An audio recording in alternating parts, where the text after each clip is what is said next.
Hello and welcome to my video, lesson 3.4, using graphs to draw conclusions. So we're going to be looking at this set of data, and it's just meant to show a person's day. And so if you look at all of these numbers, they all add up to 24 because a day is 24 hours. Okay, so that's important because we want to know the total of whatever we're doing if we're making a pie graph. Because a pie graph is always talking about percent of total. Percent of total. That is what pie graphs are asking. So that's what we're asking here. So what we're going to do is just talk about how to convert it into a degree. So a full circle going all the way around our circle is called 360 degrees. Halfway is 180. Up here is 90. Up down here is 270, which is just 180 plus 90. And so those are all the different normal turns, quarter turns. And so one full turn is 360. Okay, important to realize that because we're going to use that in a second. So a full turn is 360. So let's take 360 and let's get a percentage of that by multiplying by 6 and dividing by 24, which is our total. So we're comparing it to what we already have, which is 6 over 24. And that's going to make our degrees, which in this case is 90 degrees. Okay, and we're going to do the same thing for each of these. So let's just write down 360 for each.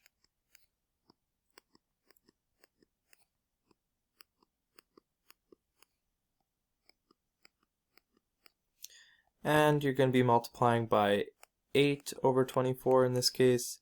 You're going to multiply by 2 over 24 in this case. Multiply 4 over 24 in this case. Multiply by 1 over 24, multiply by 3 over 24.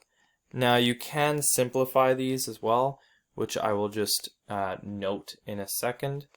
This is 120, this is 30, this is 60, this is 15, and this is 45. So a lot of these can be simplified because 24 is such a beautiful number. But anyways, 24 divided by 6 is 4, so this is 1/4. 24 divided by 8 is 3, so this is 1/3. 24 divided by 2 is 12, so this is 1/12. 24 divided by 4 is 6, so this is 1/6. And this is still 1/24 because there's nothing happening. 24 divided by 3 is 1/8. And so these are some of the normal fractions you might possibly see. But you can see that you just multiplied it by 360. Okay, so once you do that, you need to start using a protractor. Now I don't have a protractor on here, but what I do have is a wonderful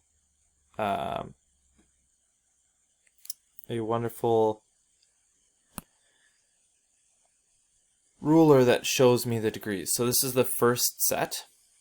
I guess I should have done it in different colors, hey?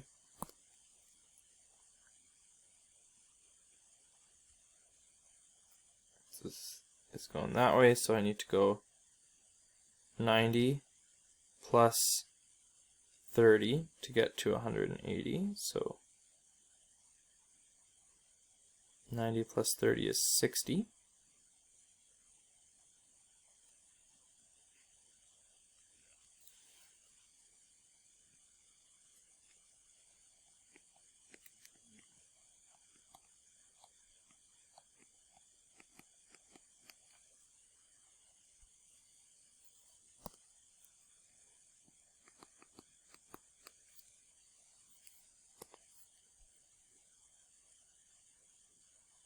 Okay, so what did I say? We're at 60.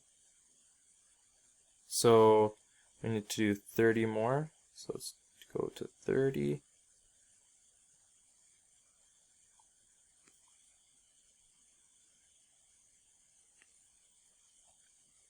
Then have to do 15 more.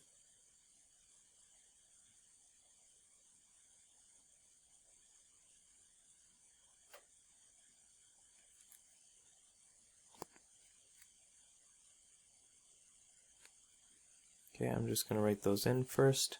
It's 15 degrees. This one was 30 degrees.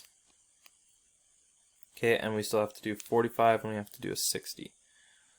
So let's do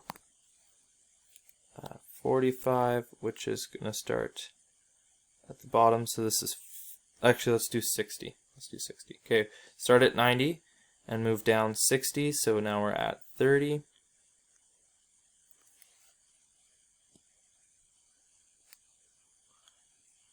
Which gives you 60 over here. And it's going to give us 45 here. But we can always check that, right? So we got 30, so we go down 30. Plus another 15. 15 plus 30 is 45.